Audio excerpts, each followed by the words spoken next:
Come before you today with heavy hearts as we gather to mourn the loss of our dear father, Henry Riddle. We ask for your comfort and strength as we honor his memory and celebrate the life he lived. We celebrate the gift of life given to him by the Lord, because the gift of life given to him by the Lord has become a blessing for us. Of those people around him, he has become a blessing. He treated people not as outsiders, but as part of his family. Ganon si Tito Henry, maangas.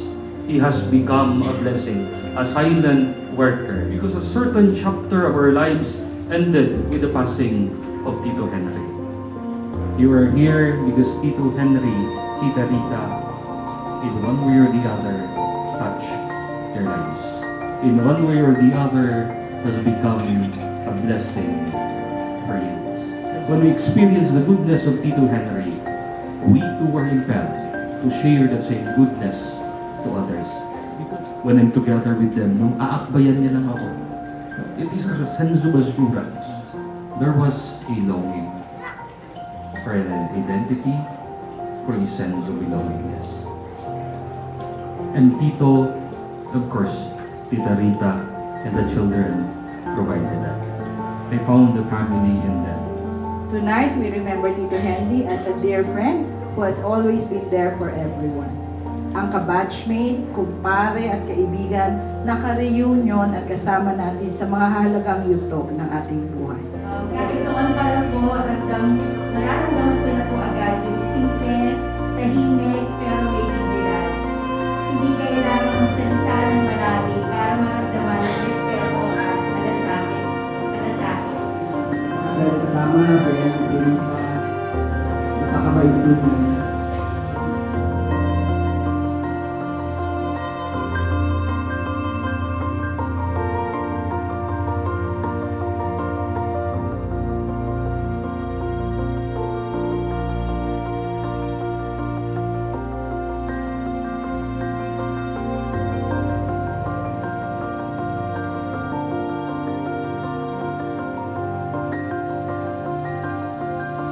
Kung problema ka pa dyan, ma-stress ka lang dyan. Ako nang bahala.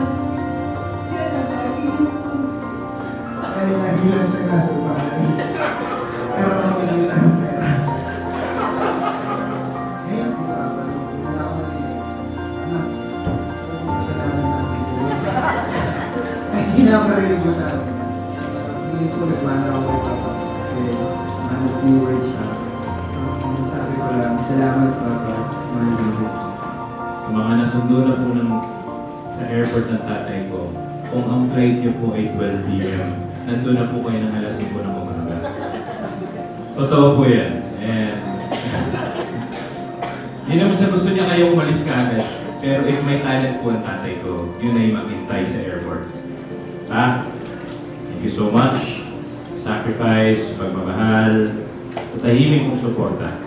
Never ka makawala pa. We'll honor you through the values you taught us sa bawat decision namin at sa pagmamahal namin sa bawat isa.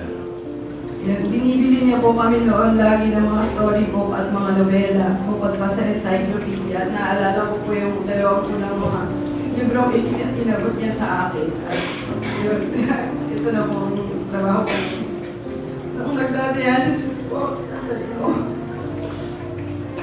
sinabi niya, sinasabi ko po sa kanya kung sino yun, depende sa kanya. At sinabi niya po sabihin ko, salamat po. Thank you for giving us an environment kung saan na-pursue namin lahat ng gusto namin gawin. Isang malaking bagay ito. Kaya kami nag-thrive dun sa mga karera na pinili namin. Dahil hindi lang mukhang trabaho yung trabahong pinili namin. Naging masaya kami sa ginagawa namin. Thank you for showing us assurance and security even in the face of death. Ayaw na ayaw nyo kami nag-aalala na even dun sa last na days nyo, tuwing nandun kami, sobrang weird, maayos lahat ng vitals nyo, maayos kayong kausap. Ang pagmamahal niya was never loud, never demanding, but it was steady. faithful, and constant. Tahimik lang si Henry lagi.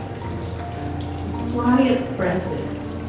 Hindi siya naging magulang na nagpakita ng dahas o karahasan o nagpakita ng pagdidisiplina ng physical.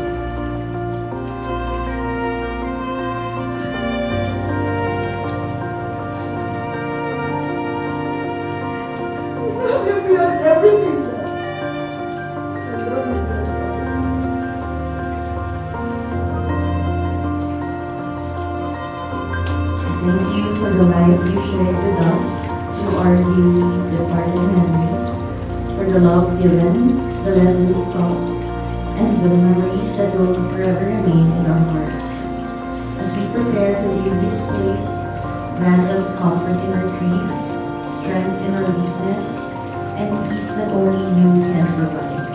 Wrap our family and loved ones in your loving embrace and remind them that they do not walk this journey alone. May the legacy of love left behind by Papa Henry inspire us to live with greater compassion, humility, and faith.